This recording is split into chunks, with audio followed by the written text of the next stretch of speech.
The iPhone SE came out in early 2016 and was a refresh of the 2013 iPhone 5S. It looked practically identical but brought a much better camera and faster processing speeds. Hey, how's it going? I'm Josh from 91 Tech, and today we're taking a look at the iPhone 5S and the iPhone SE. How do they hold up all these years later, and how do they compare?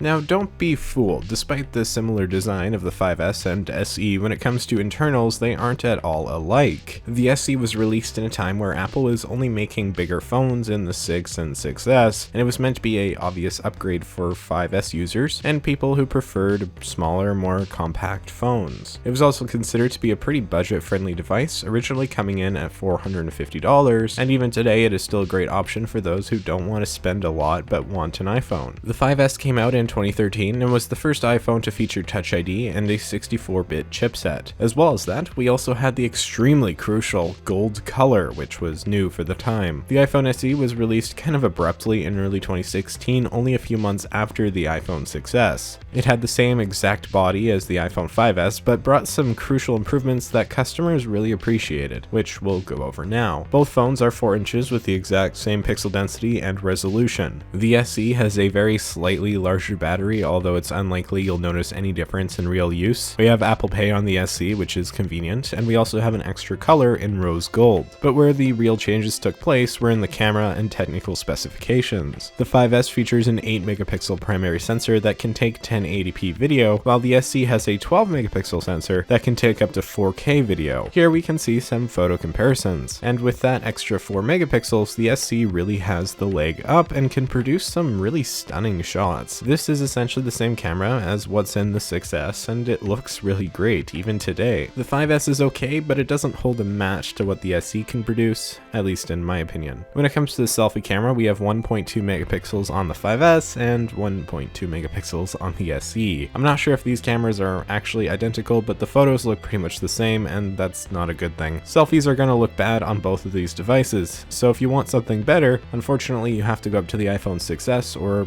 newer. Let's talk again about video. As mentioned before, the SE can shoot in 4K as opposed to 1080p on the 5S, and it's pretty clear which phone is the victor when looking at them side by side. While we don't have optical image stabilization on either, which would have been nice, it's easy to say the SE looks more than decent, while the 5S is nothing more than okay. Overall, if you need a good camera, the SE should be the obvious choice. The other significant enhancements took place in the processing power. The iPhone 5S has the A7 chipset with 1 GB of RAM, while the SE has the A9 chipset with 2 GB of RAM. I cannot emphasize this enough. The SE feels way faster, and while the 5S is doing pretty well on iOS 12 all things considered, the SE feels much more fluid and enjoyable to use. When it comes to literally anything from gaming to basic apps like Instagram, the SE will run it better and faster, and so if that's important to you, the SE is the clear winner. Let's briefly go over support. Both of these phones are running the latest version of iOS 12, which is great, especially considering the 5S got an extra year of support with iOS 12 and didn't die on iOS 11. Again, the SE obviously runs iOS 12 better, but the 5S is totally usable, and it's really impressive considering this is the 6th main iteration of iOS that the 5S has received. This is a 2013 smartphone, fully updatable to this day, which I find crazy. Anyways, this is unfortunately probably the 5S's last year with support, as in late 2019 with the launch of iOS 13, it is very unlikely the 5S will be getting the update, and that's kind of a pity, but it was bound to happen, and I'm just grateful the 5S lasted as long as it did. The SE, on the other hand, will probably get updates until about iOS 14, although I could see it getting iOS 15 as well. Basically, you should be good on the SE until 2021 or 2022, which should be more than enough support for nearly anybody. So we've gone over most of the differences at this point, and shocker, the SE is the much better phone, especially when it comes to photography and power. But how do they compare in price and value? Neither of these phones are being sold by Apple anymore, but you can still find SEs at many carriers. Buying new on contract isn't something I'd really recommend, as that'll typically lock you to